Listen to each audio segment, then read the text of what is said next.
시편 103편 1절 말씀 우리 한 절만 같이 읽도록 하겠습니다.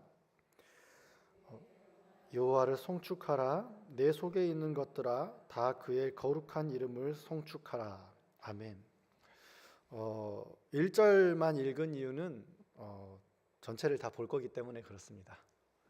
시편 103편을 통해서 하나님을 송축한다라는 게 무엇인지 말씀을 함께 나누기 원합니다. 시편 103편은 다윗이 지은 시입니다. 다윗을 아시나요? 다윗 어떤 사람이죠? 하여간 인기가 많은 사람이죠. 대학 시절에 이제 외국에서 있다가 공부를 하러 한국에 돌아온 친구들이 많이 있었어요. 그래서 영어 이름들이 많이들 있었는데 그 친구들의 상당수가 하나같이 이름이 데이빗이었어요. 데이빗. 뭐 너도 나도 데이빗이에요. 친한 친구는 다비드라고 불렀죠. 들판의 양치기가 이스라엘의 왕이 되는 이야기. 조그만한 소년이 당시의 상대 나라의 최고의 거대한 장군을 물리쳤던 신화. 또 왕이 되고 나서도 여러 가지로 승리의 소식들, 또 하나님의 성전을 짓겠다고 자원했던 멋있는 왕. 우리가 생각하는, 또 우리가 내 이름을 데이빗이라고 짓고 싶은 어떤 이유들 중에 하나죠. 그렇죠? 나도 그렇게 멋있게 살고 싶고 나도 그렇게 왕처럼 딱 이 땅에서 멋있게 살고 싶은 그런 마음들이 우리 안에 있으니까 아마 이름을 데이빗이라고 지었던 것 같아요. 그런데 그 데이빗이라는 이름이 좀 부담스러운 부분도 있습니다. 아시죠? 10여 년, 10년, 거의 17년 가까이를 광야에서 헤맸던 남자. 아둘람 공동체를 이루어서 사울 왕을 피해서 하나님의 언약이 이루어지기까지 10수년을 도망치면서 심지어 하나님의 꿈을 버리고 이웃나라 상대 적국으로 망명까지 했던 그런 사람. 그런 사람의 이름이 데이빗이다. 그러면은 데이빗이라는 이름을 쉽게 붙이기는 어렵겠죠. 왕이 되고 나서도 마찬가지죠. 한 인간으로서 얼마나 그가 처절하게 무너졌는지. 그는 살인 교사, 그리고 간음, 그리고 수많은 죄악들을 저질렀던 사람이죠. 정말 추악하게 그 모든 죄를 저지르고 나서도 꼬박꼬박 그가 세워놓은 다윗의 장막에 가서 예배를 드렸을 거예요. 얼마나 뻔뻔한가요? 이런데도 이름이 데이빗이라는 게 그렇게 편할까? 또 그는 아버지로서도 철저하게 실패했죠. 그의 자녀들이 서로를 죽이고 가장 아끼던 자녀가 아버지를 죽이겠다고 쫓아오고 아버지는 그 자녀를 피해서 도망치기에 급급하죠. 그의 인생은 참 멋있는 신화로 점철되어 있는 것 같지만 동시에 딱 한 면을 뒤집어 보면은 참 데이빗이라고 이름 붙이기 부담스러우리만큼 더럽고 추하겠어요. 그냥 딱 잘라 말하면은 요즘에 심신미약 인정하면 안 된다 이렇게 사람들이 많이 이야기를 하죠. 그야말로 이렇게 하나님의 자비가 아까운 사람 중에 하나가 바로 다윗이었죠. 그런데 왜 사람들은 그 이름을 그렇게 사랑하고 좋아할까요? 왕이어서? 그럴 수도 있겠지만 성경이 말하는 다윗의 아름다움은, 멋있음은 어디에 나와 있냐면은 그가 바로 하나님을 송축하는 사람이었기 때문이에요. 하나님을 송축했던 사람이기 때문에 하나님은 다윗을 송축받게 만들었어요. 그게 하나님의 법이죠. 그는 오늘 노래를 이렇게 지어서 부르고 있습니다. 그리고 자기만 부를 뿐만 아니라 온 백성들이, 그리고 하나님을 믿기로 작정한 모든 사람들이 이 노래를 부르도록 우리한테 요구하고 있죠. 뭐라고요? 내 영혼아 여호와를 송축하라. 내 속에 있는 것들아 다 그의 거룩한 이름을 송축하라. 또 뒤에는 뭐라고 나와 있나요? 우리 19절. 여호와께서 그의 보좌를 하늘에 세우시고 그의 왕권으로 만유를 다스리시는도다. 20절. 능력이 있어 여호와의 말씀을 행하며 그의 말씀의 소리를 듣는 여호와의 천사들이여 여호와를 송축하라. 이 땅에서부터 하나님의 다스림을 받는 모든 것들아, 모든 만물아 여호와를 송축하라. 내 영혼에서부터 어디까지? 저 천군 천사들과 온 우주가 하나님을 송축하도록 만드는 사람, 그러기를 간절히 원했던 사람, 그래서 그렇게 노래 불렀던 사람이 바로 다윗이기 때문에 그렇습니다. 시편 103편은 하나님을 송축하는 삶이 무엇인지 우리에게 몇 가지로 교훈을 주고 있습니다. 송축한다라는 건 무엇일까요? 히브리어 원어의 뜻을 살펴보면 이렇게 나와 있습니다. 복주다, 복되게 하다, 축복하다, 또 풍성하게 하다, 찬양하다, 찬송하다, 이런 뜻이 나와 있어요. 근데 이런 뜻들 중에 전반적으로 절대적으로 많이 쓰이는 뜻의 내용이 뭐냐면은 복에 대한 거예요. 복을 돌리다, 복을 표현하다, 복되게 하다, 축복하다.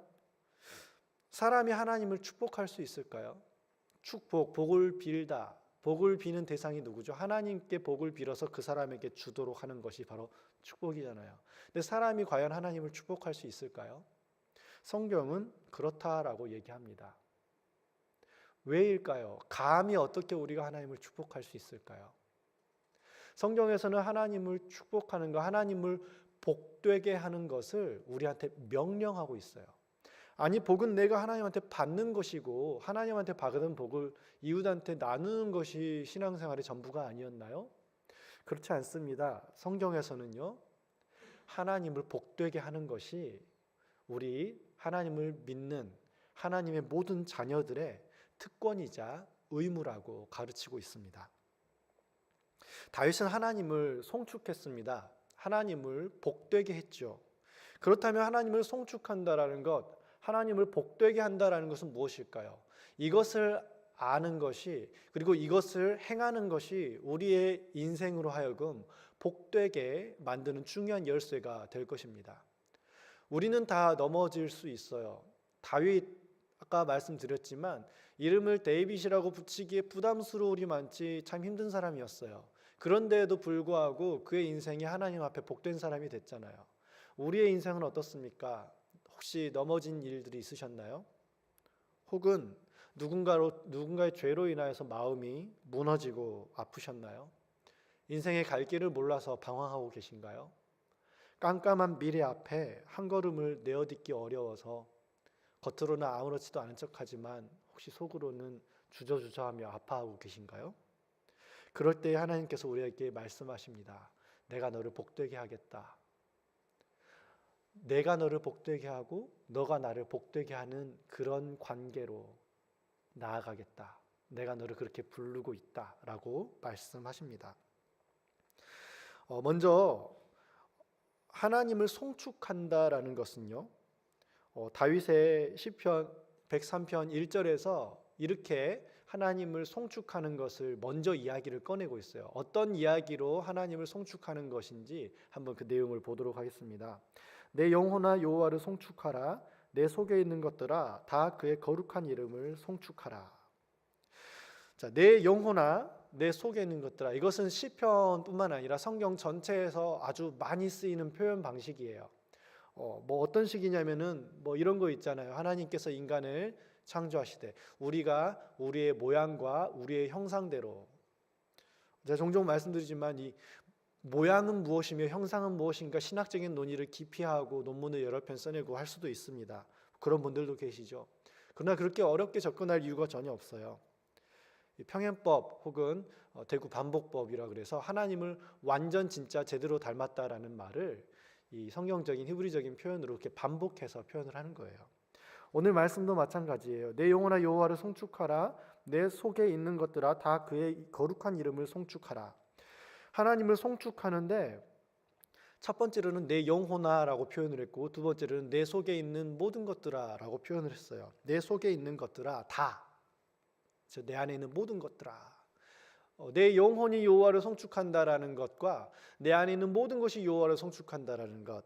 이제 엊그제 이제 돌아가신 유진 피터슨, 목회자들의 목회자라는 별명이 붙으신 분이시죠. 그분이 평생의 10여 년에 걸쳐 이 시간을 들여서 완성한 메시지 성경에는 이 부분이 이렇게 나와 있어요.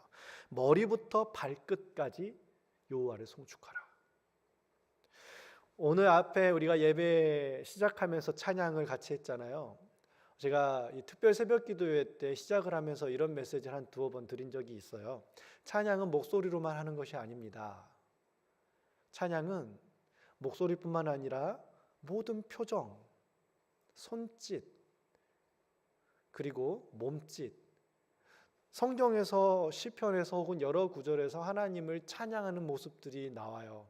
머리를 땅에 숙이고 엎드려서 혹은 두 손을 들고 뛰면서 목소리를 높여서 선포하면서 읊조리면서 고백하면서 하나님을 찬양하는 모양이 그렇게 서로 달라요. 서로 손을 잡으면서 서로 춤을 추면서 소고를 치면서 하나님을 송축하는데, 하나님을 찬양하는데 어떻게?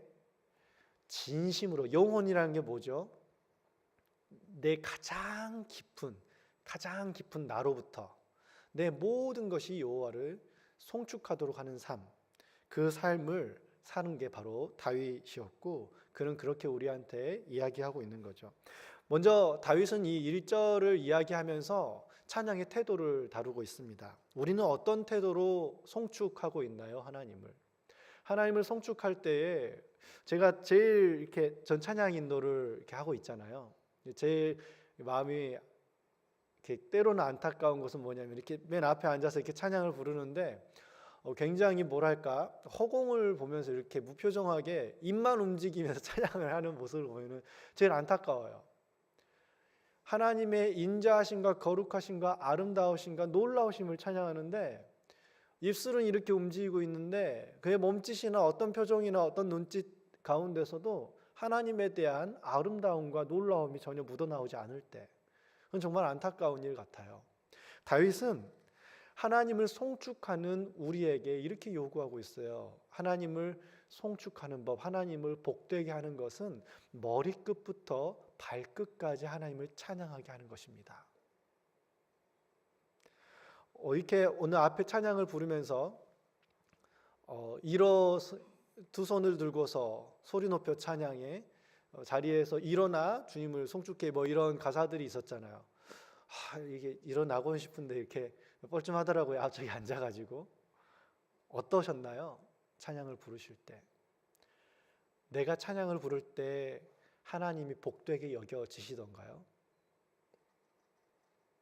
그렇지 않다면 우리는 어쩌면은 그저 똑같은 어떤 예배의 형식 가운데 내 삶을 내어 맡기고 그 형식을 통해서 어떤 위안을 얻으려고 하는 것일지도 모르겠습니다.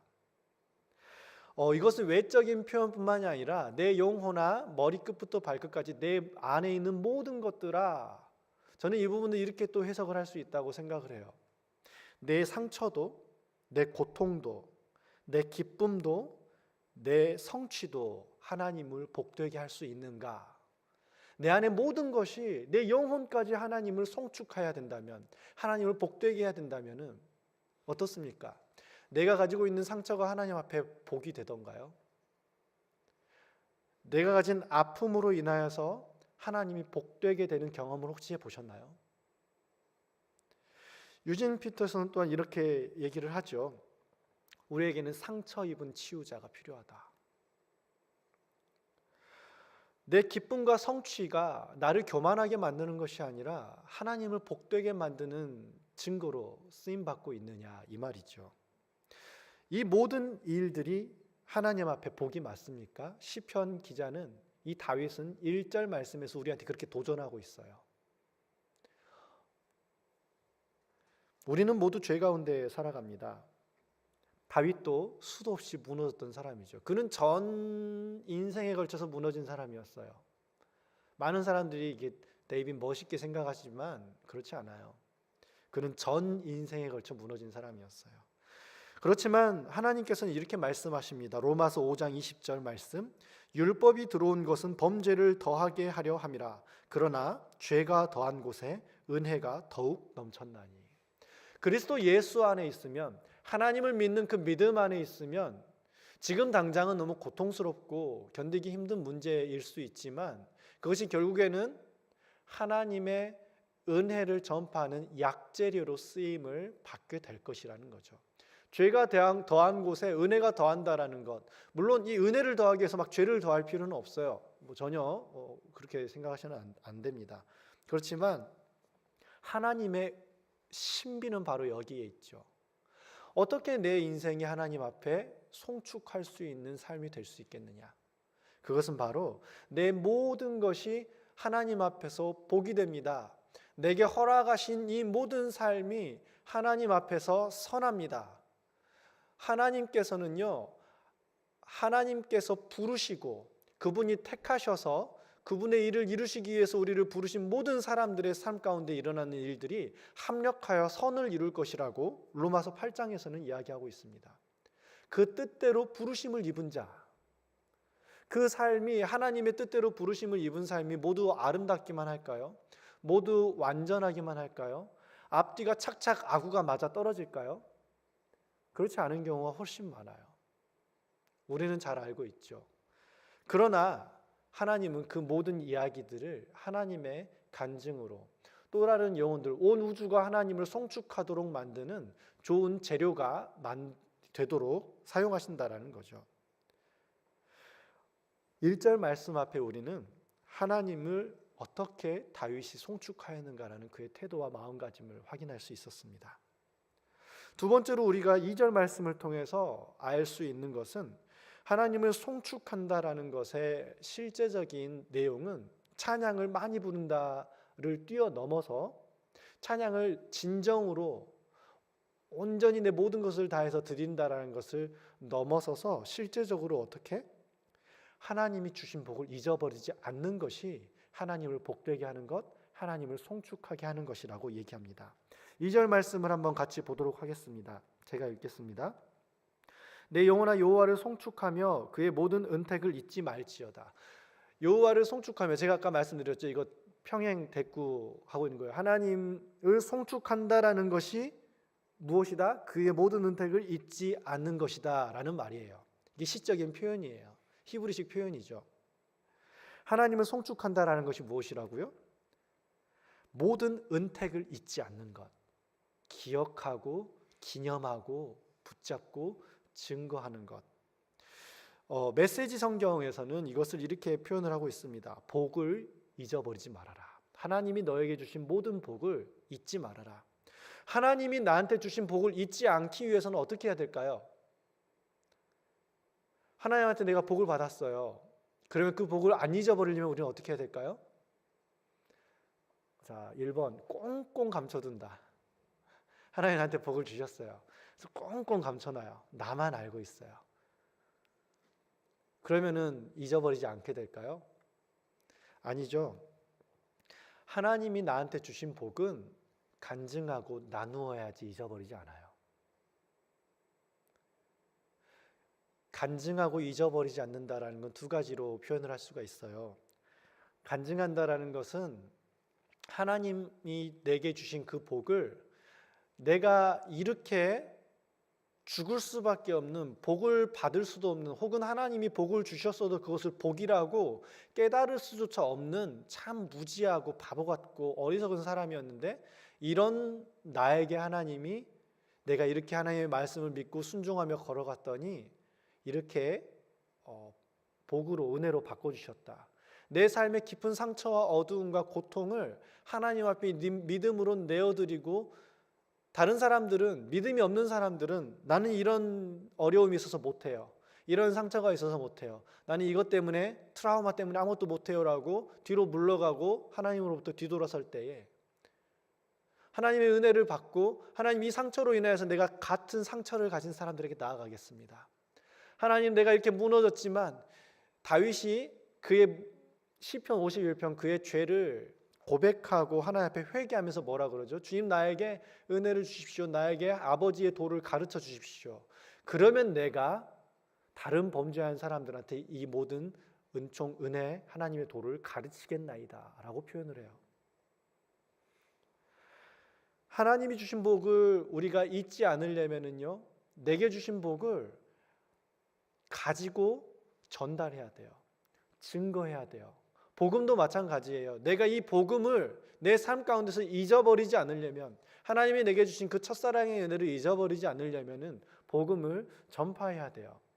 복음의 전파는 저 영혼 구원을 위해서 내가 헌신하는 것일 뿐만 아니라 하나님의 명령, 우리 주 예수 그리스도의 땅 끝까지 이르러 내 복음을 전파하고 가르쳐 지키게 하라는 그 명령에 순종하는 것뿐만 아니라 나로 하여금 아버지께서 내게 주신 복음을 잊지 않도록 만드는 매우 중요한 장치라는 거죠. 또 한 가지 복을 잊어버리지 않기 위해서는요, 하나님이 주신 복을 나누어야 돼요. 나누는 것은 두 가지 방법이 있어요. 하나는 뭐냐면은 하나님 앞에 하나님이 내게 주신 은총, 그게 물질적이라면은 그 물질을 하나님의 교회가 뭐죠? 그리스도 예수를 머리로 삼은 하나님의 몸된 교회잖아요.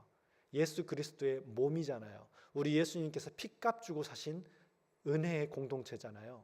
하나님께 되돌려 드리는 거예요. 하나님께 되돌려 드린다는 게 혹시 여러분들 물질적인 축복을 받으셨다면 막 돈을 막 태워가지고 주님 받으셔서 그러면서 요제로 막 이렇게 돈을 흔들면서, 그게 아니에요. 하나님의 몸된 공동체에게 올려드려서 하나님의 몸된 공동체가 연약하고 아프고 갈급한 영혼들한테, 그 가정들 개인들에게 그 은혜가 흘러가도록 만드는 거예요. 또 하나는요, 내 주변에 하나님께서 늘 굽어 살피는 존재들이 있죠. 누구죠? 가난한 사람들, 고아와 과부, 소외받고 외면받고 버림받은 사람들에게 나누는 거예요.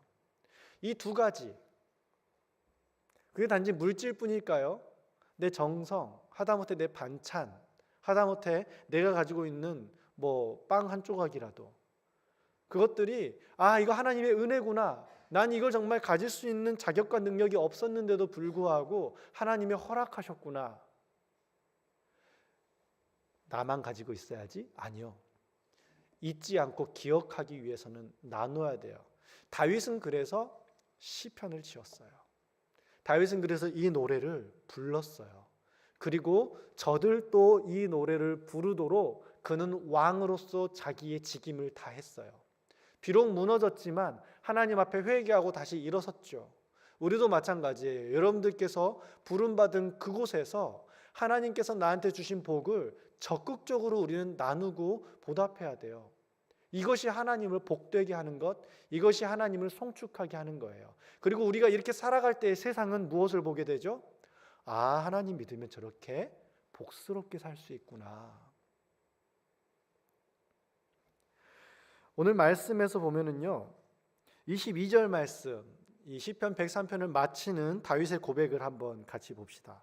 여호와의 지으심을 받고 그가 다스리는 모든 곳에 있는 너희여, 여호와를 송축하라. 왕의 자리에 있을 때에만 하나님께서 복주고 다스리는 자리인가요? 그렇지 않죠. 목사의 자리에 있는 사람만 하나님이 다스리고 복준 사람일까요? 혹은 장로님 정도는 되어야? 아니죠. 그렇지 않죠. 지금 내가 있는 바로 그 자리가 하나님이 복주신 자리라고 우리는 믿어야 돼요. 네, 맞습니다. 때로는 내가 있는 그 자리가 복되지 않은 것처럼 여겨질 때가 정말 많아요. 잘 나가는 사람들, 집 있고 직장 번듯하고 아름답고 따뜻하고 행복한 가정이 있는 사람들한테는 복되겠죠. 그런데 하나님, 저는 아닌 것 같아요. 제 삶은 전혀 복되지 않아요. 너무 결핍이 많고 상처가 많고 오늘 하루도 되는 일이 없이 이 자리에 와서 그냥 털썩 앉아 있었어요. 그러나 하나님께서는 우리한테 말씀하십니다. 아니, 지금 이 자리에 털썩 와서 앉아 있는 그 자체가 복이다. 그리고 우리는 동시에 내 곁에 어떤 지체들이 그렇게 어려운 상황 가운데 있을 때 좀 더 많이 누리고 가진 사람들이 좀 더 많이 나누어져야만 해요. 하나님, 나는 복되지 않은 것 같아요 라고 고백하는 그 사람들한테 주님, 저는 정말 하나님이 주신 복이 너무 많아요 라고 하는 사람이 다가가야 된다는 거죠. 와, 오면 줄게, 오면 알려줄게, 와, 왜 안 와? 왜 저래? 이건 하나님의 방식이 아니었어요. 하나님은 직접 오셨어요. 오늘 말씀에 보면은요, 13절, 아버지가 자식을 긍휼히 여김같이 여호와께서는 자기를 경외하는 자를 긍휼히 여기시나니. 14절, 이는 그가 우리의 체질을 아시며 우리가 단지 먼지뿐임을 기억하심이로다. 먼지 같은 우리한테 주님이 찾아오셔서 말씀을 가르쳐 주시고 너는 나를 따르라라고 권해 주시고, 심지어 베드로가 어땠죠? 부활하신 예수님의 영광을 보고 나서도 도저히 예수님을 따라갈 자신이 없으니까, 난 자격이 없는 놈이야. 예수님이 십자가를 향할 때 예수를 저주하고 그와 상관없는 사람이라고 예수를 등졌던 사람이 바로 나야. 그런데 부활하신 예수님을 옆에서 보는 게 얼마나 괴롭고 고통스러웠겠어요? 그래서 갈릴리 바닷가로 떠나버리잖아요. 나는 고기나 잡으러 갈란다. 그런데 예수님이 어디까지 오셨죠? 갈릴리 바다까지 오셨어요. 고기를 구워주시면서 너가 나를 사랑하느냐? 3번 부인했던 베드로에게 3번 다시 물어주시죠. 성도의 삶이 복되는 삶이 되는 방법, 우리 하나님을 복되신 존재로 내가 잊지 않고 사람들에게 알릴 수 있는 방법은 내가 받은 복, 그 은혜를 알고 고백하고 부르고 나누는 것, 거기까지가 바로 복된 삶이라는 것입니다. 마지막으로 성도의 삶은 송축의 노래를 부르는 사람입니다. 앞에서 나누었던 말씀과 비슷한 내용인데요. 오늘 말씀을 한번 같이 살펴보죠. 1절, 2절까지가 송축하자, 송축하자, 송축하라, 송축하라 하는 내용이에요. 또한 20절부터 22절까지 송축하라, 송축하라, 송축하라 라는 내용이에요. 이 1절 말씀에 내 영혼아 여호와를 송축하라랑 22절 끝 말씀 내 영혼아 여호와를 송축하라 똑같죠. 즉 송축하라라고 시작을 해서 송축하라라고 마무리를 지었습니다. 자, 그러면 이제 우리가 이 말씀을 묵상할 때에 이렇게 한번 해보는 거죠. 어떻게 해요? 3절부터 19절까지가 빈칸이라고 생각하시면 돼요. 3절부터 19절까지 다 빈칸이라고 생각을 하고 이제 우리의 고백을 여기에 적어보는 거예요. 지금 3절부터 해가지고요 19절까지는요 다윗의 고백이에요. 다윗이 자기가 받은 복이 어떤 복이었는지, 내가 알게 된 복의 근원인 하나님이 어떤 분이셨는지를 쭉 고백하고 있는 것이 바로 오늘 다윗 시편이죠. 볼까요? 그가 내 모든 죄악을 사하시며 내 모든 병을 고치시며 치유하시는 하나님. 다윗은 정말 상처가 많았죠. 성경학자들 중에 혹자는 이렇게도 얘기를 해요. 다윗은 아마 이렇게 부모로부터 버림받은 어떤 기억이 있는 자녀일 것이다. 왜냐하면 사무엘이 이 다윗의 아버지 이새에게 찾아왔을 때 막내 아들이 다윗은 아들로 안 쳐줬잖아요. 아들들을 불러와라, 딸들을 불러오라는 게 아니에요. 아들들을 불러오라 그랬는데 사내 아이인데 아들들 중에 못 끼었다고요. 아들 취급을 못 받았어요. 다윗은 시편에서 이렇게 고백을 해요. 내 부모도 나를 버렸으나 하나님께서는 나를 영접하시리니.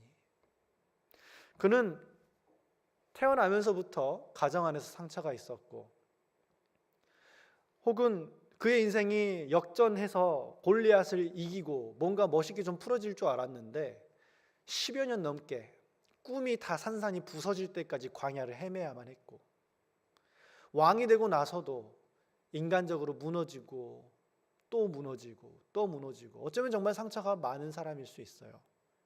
그런데 그는 하나님을 치유의 하나님이시라고 고백하고 있어요. 5절 말씀, 좋은 곳으로 나의 소원을 만족하게 하신다고 해요. 하나님이 나한테 좋은 것 주신대요. 시편 23편에서 다윗이 뭐라고 고백하죠? 내 잔이 넘치나이다.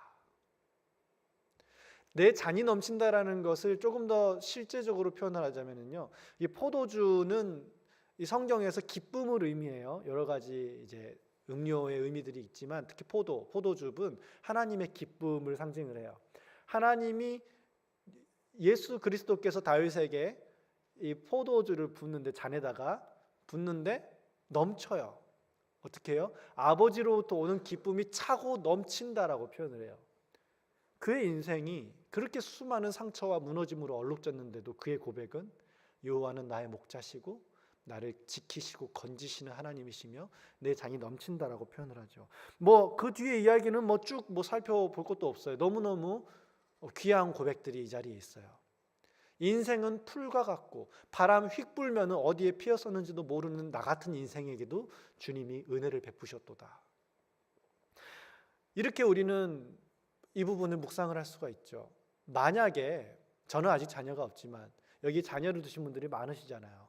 자녀가 저와 여러분들에게 하나님에 대해서 묻는다면 무엇이라고 증거하시겠습니까? 남들의 이야기 말고, 성경에 나온 이야기 말고, 이 성경을 믿고 살아갔을 때 내 이야기, 무엇이라고 답하시겠습니까? 하나님이 치유의 하나님이시라고 자녀에게 어떻게 증거하시겠습니까? 혹은 이런 증거를 하면서 살고 계신가요? 아니면 왕이 되라고 자꾸 채찍질하고 계신가요? 이 땅에서 성공하라고. 우리는 이 부분 앞에 굉장히 두렵고 떨림으로 서야 돼요. 내 인생이 정말 송축하는 인생인가?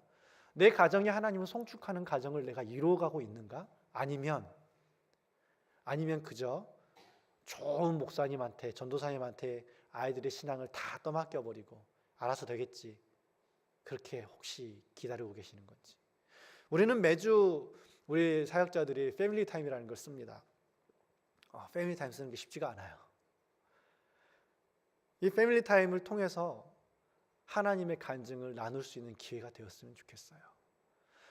내가 이 말씀이 나한테는 이렇게 와닿더라고. 내가 이런 일들이 있었는데 근데 하나님이 이 엄마에게, 이 아빠에게 이러이런 일들을 이루어 주셨어. 이게 놀라운 은혜야. 너에게도 이런 일들이 일어나기를 내가 축복한다. 내 아들아, 내 딸아. 이것이 바로 하나님을 송축하는 성도의 삶. 3절부터 19절까지 나의 이야기를, 나의 간증을 써내려가는 삶, 하나님을 송축해가는 삶이라는 거죠. 우리 삶이라는 게 참 그렇습니다. 오늘 하루 어떠셨나요? 하나님은 오늘 하루 내 일상에 있었던 그 일을 어떻게 보고 계실까요? 하나님이 복되신 분이라고 우리가 나누고 증거할 때에 세상은 하나님을 보게 될 것이고 우리의 자녀들은 하나님을 알게 될 것이고 나는 하나님의 복을 잊어버리지 않게 될 거예요. 다윗이 이렇게 고백을 하죠. 너의 청춘을 독수리같이 새롭게 하시는도다. 메시지 성경에서는 이 부분을 이렇게 얘기합니다. 너를 친절과 영원한 아름다움으로 감싸시고 너의 젊음을 새롭게 하시니 언제나 그분 앞에서 청춘이여라. 우리는 날로 쇠약해져 가죠. 예전에는 선택할 것들이 참 많았어요. 많은 가능성이 있었죠. 그런데 어느 날 보니까 내가 선택할 수 있는 게 별로 없어요. 할 수 있는 것도 별로 없는 것 같아요. 나는 어느 순간 가정에 붙잡혀 있고 먹고 사는 문제에 매여서 내가 꿈꿨던 삶과 너무 멀리 떨어져 버린 것처럼 느껴질 때가 많아요.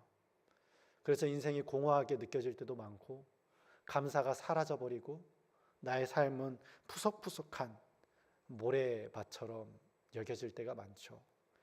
그러나 하나님께서 우리에게 은혜의 비를 내려주실 때 광야에 강이 생겨날 것이고 그 돌짝밭 같은 이스라엘의 돌짝밭 같은 그 끝없는 광야가 이 비가 내리고 봄철이 되면은 엄청나게 많은 꽃들로 뒤덮여요. 이거는 말로 설명이 안 돼요. 말도 안 돼요. 분명히 제가 가서 봤을 때는 수도 없는 돌짝밭이었거든요. 제가 갔다 온 뒤 2, 3개월 뒤에 그 이스라엘 땅을 방문한 친구가 찍어 올린 사진은 같은 곳이었는데 엄청난 꽃으로 뒤덮여 있는 거예요. 하나님을 송축하는 삶을 사는 사람들의 삶이 이와 같을 것입니다. 하나님이 나한테 주신 은혜가 있어야 내가 하나님을 송축하죠. 혹시 이렇게 답답하고 힘드신 분이 계실까요? 맞습니다. 그게 맞아요. 틀린 건 아니에요. 그렇지만 다윗은요, 이렇게도 고백을 해요. 하나님의 복을 받기 위해서 송축하는 삶을 살아라. 자, 닭이 먼저일까요? 알이 먼저일까요? 답이 없죠. 하나님의 은혜가 먼저일까요? 나의 감사가 먼저일까요? 하나님의 은혜가 먼저일까요? 나의 믿음이 먼저일까요? 같아요. 송축할 거리를 주셔야 송축하죠? 아니요. 송축하면, 하나님을 복되다라고 선포하면, 이를 악물고 내 인생이 어쩜 이렇게 꼬였지? 어쩜 이렇게 무너졌지? 하나님한테 욕지거리를 한 바가지 쏟아놓고 싶은 바로 그 순간에도 시편을 조용히 읽으면서, 시편의 여러 표현 중에 하나가 읊조리다라는 표현이 나와요. 중얼중얼 읊조리는 거예요. 하나님은 선하시다. 여호와를 송축하라. 그 인자하심이 영원함이라. 여호와는 나의 목자시니 내게 부족함이 없으리로다.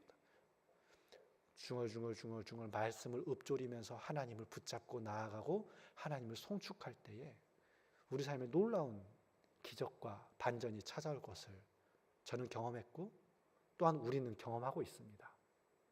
우리가 그렇게 하나님과 공동체와 이 땅 가운데에 송축하는 삶, 복되게 하는 삶을 살아가는 정말 멋있는 복된 우리의 인생, 우리의 공동체 되기를 원합니다. 우리가 찬양 하나 같이 부르고 기도하도록 하겠습니다. 주는 완전합니다. 우리가 이 찬양을 함께 부를 텐데요. 주여, 우린 연약합니다. 오늘도 힘겨워합니다. 주여, 저는 또 넘어졌습니다. 또 실수합니다. 저는 부족합니다. 저는 죄인입니다. 그러나 한없는 주님의 은혜를 믿음으로 선포하면서 나아갈 때 어떤 일이 일어나죠? 그날에 우리를 이루실 완전하신 주를 만나게 되는 거죠. 우리 함께 믿음으로 고백하고 기도하며 나아가도록 하겠습니다. 주여 우린 연약합니다. 우린 오늘을 힘겨워합니다. 주 뜻 이루며 살기엔 부족합니다. 우린 연약합니다. 주여, 우린 넘어집니다. 주여, 우린 넘어집니다. 오늘 하루 또 실수합니다.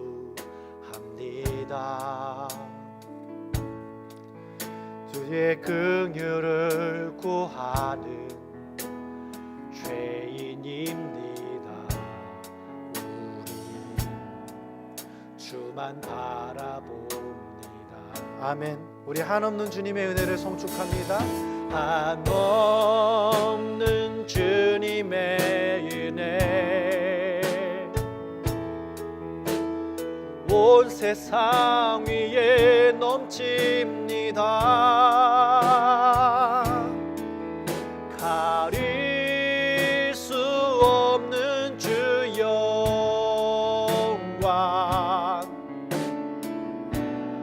온 땅 위에 충만합니다.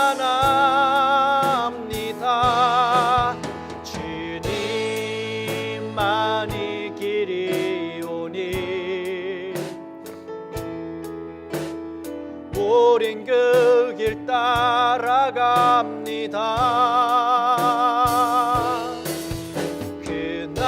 그날에 우릴 이루시 주는 완전합니다.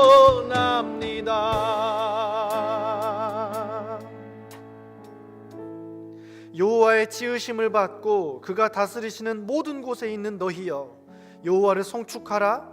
내 영혼아, 여호와를 송축하라. 우리가 이 시간에 이렇게 기도했으면 좋겠습니다. 하나님, 지금 제가 있는 그곳이 주님께서 저에게 주신 베스트입니다. 지금 주님께서 내게 허락하신 그 사람이 베스트입니다. 주님, 제가 이것을 믿음의 눈으로 바라보고 있는 이 자리에서 복된 삶을 살기로 결단합니다. 주님, 비 같은 은혜를 내려 주시옵소서. 내 심령 가운데 성령의 은혜로 가득 채워 주시옵소서. 한 목소리로 기도하도록 하겠습니다.